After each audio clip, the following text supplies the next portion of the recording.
प्रतिष्ठित कलाकार पुरस्कार के 19वें संस्करण का पुरस्कार प्रमुख कोंकणी गायक, गीतकार और संगीतकार अपोलिनारिस डिसूजा को प्रदान किया गया। वार्षिक कलाकार पुरस्कार कर्नाटक क्षेत्र के व्यक्तियों को संगीत, नृत्य, थिएटर, लोकगीत और सिनेमा सहित कोंकणी संस्कृति से संबंधित विभिन्न क्षेत्रों में उनकी उत्कृष्ट उपलब्धियों के लिए प्रदान किया जाता है। यहीं पर बात कर लेते हैं अपोलिनारिस डिसूजा के गृह राज्य कर्नाटक के बारे में। तो यह राज्य भारत का एक दक्षिणी राज्य है जो अरब सागर के तट पर अवस्थित है। अरब सागर से लगी हुई सीमा को कर्नाटक में केंद्रा तट, कनारा तट या करावली तट के नाम से जाना जाता है। करावली तट के पूर्व में आप ये ग्रीन कलर का जितना क्षेत्र देख रहे हैं ये पश्चिम घाट की पर्वत श्रृंखलाएं हैं और इन पर्वतीय क्षेत्रों को कर्नाटक में मालेनाडु या मालनाड क्षेत्र के नाम से जाना जाता है। मालेनाडु के पूर्व में दक्कन का पठार अवस्थित है। दक्कन का पठार कर्नाटक में बयालू सीमा के नाम से जाना जाता है। तो कर्नाटक से आप यहाँ की ये टोपोग्राफिक फीचर याद रखिएगा। सबसे पश्चिम में तट अवस्थित हैं। इन तटों को करावली तट, केंद्रा तट या कनारा तट के नाम से जाना जाता है। इन तटों के पूरब में ये पश्चिम घाट की पर्वत श्रृंखलाएं अवस्थित हैं। इस क्षेत्र को मालेनाडु के नाम से जाना जाता है और मालेनाडु के भी पूरब में बयालू सीमा अवस्थित है। बयालू सीमा का पठार या बयालू का पठार अक्सर पेपर में पूछा जाता है, तो आप याद रखिएगा ये कर्नाटक राज्य से संबंधित है। अपने दूसरे करंट अफेयर्स की बात करें तो यहां से हमें ध्यान रखना है कि 42वां भारतीय अंतर्राष्ट्रीय व्यापार मेला अर्थात इंडिया इंटरनेशनल ट्रेड फेयर 2023 का आयोजन नई दिल्ली के प्रगति मैदान में शुरू हुआ है। 27 नवंबर 2023 तक चलने वाले इस व्यापार मेले का विषय वसुधैव कुटुंबकम यूनाइटेड बाय ट्रेड है। अब बात कर लेते हैं अपने तीसरे करंट अफेयर्स की। तो यहां से हमें ध्यान रखना है कि प्रधानमंत्री नरेंद्र मोदी जनजाति गौरव दिवस अर्थात 15 नवंबर 2023 के अवसर पर पीएम पीवीटीजी डेवलपमेंट मिशन यानी विशेष रूप से सुविधा वंचित जनजाति समूह विकास मिशन का शुभारंभ करेंगे। पीवीटीजी अर्थात पर्टिकुलरली वल्नरेबल ट्राइबल ग्रुप की सामाजिक आर्थिक स्थितियों में सुधार के लिए 24,000 करोड़ रुपए के इस मिशन की घोषणा इस वर्ष के बजट में की गई थी।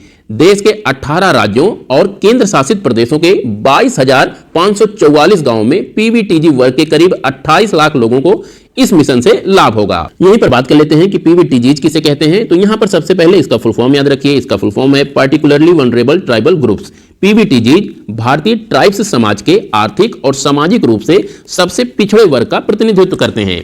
भारत में ट्राइब्स को 2 वर्गों में विभाजित किया गया है। जो पहला वर्ग है उसे एसटी यानी शेड्यूल्ड ट्राइब्स के नाम से जाना जाता है और जो दूसरा वर्ग है उसे पीवीटीजी के नाम से जाना जाता है। एसटी का मतलब शेड्यूल्ड ट्राइब और पीवीटीजी का मतलब है पर्टिकुलरली वल्नरेबल ट्राइबल ग्रुप्स। इन्हें 75 ट्राइबल ग्रुप्स में विभाजित किया गया है। पीवीटीजी से संबंधित एक और फैक्ट याद रखिएगा कि 1960-61 में एक कमीशन गठित किया गया। इस कमीशन का नाम था धेबर कमीशन।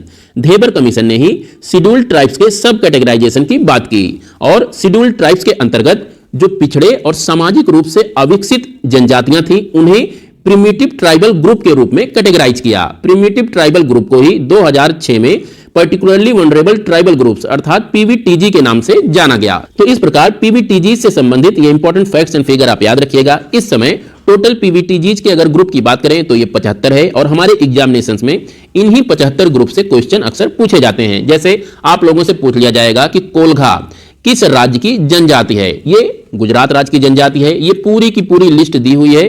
75 ट्राइबल ग्रुप्स की लिस्ट दी हुई है और जब भी हमारे एग्जामिनेशंस में क्वेश्चन पूछे जाते हैं तो इन्हीं 75 ट्राइबल ग्रुप से अक्सर एग्जामिनेशन में क्वेश्चन पूछे जाते हैं।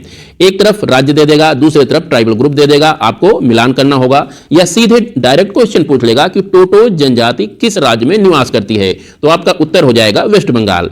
आप कोई भी एग्जाम देने जा रहे हैं तो ये जो 75 पीवीटीजीज की लिस्ट है आपको नेट पर मिल जाएगी। वहां से आप इन्हें एक बार सरसरी निगाह से जरूर देख के जाएं। जब भी ट्राइबल ग्रुप्स पर क्वेश्चन पूछा जाएगा तो इसी 75 ट्राइब्स से पूछा जाएगा। अब बात कर लेते हैं आज के एमसीक्यू की। तो आप लोगों को बताना है कि अभी हाल ही में भारत के मुख्य न्यायाधीश डीवाई चंद्रचूड़ ने कहां पर मिट्टी कैफे का उद्घाटन किया है। आपके ऑप्शन है नई दिल्ली, चेन्नई, प्रयागराज या फिर इंदौर। इस एमसीक्यू का जवाब आप लोग कमेंट में दीजिएगा। कल फिर मिलते हैं लेटेस्ट करंट अफेयर्स, एमसीक्यूज और स्टैटिक फैक्ट्स एंड फिगर के साथ। तब तक के लिए नमस्कार। और हां, अगर अभी तक आपने चैनल सब्सक्राइब नहीं किया है तो प्लीज चैनल सब्सक्राइब करें और अपने दोस्तों के साथ भी शेयर करें। नमस्कार।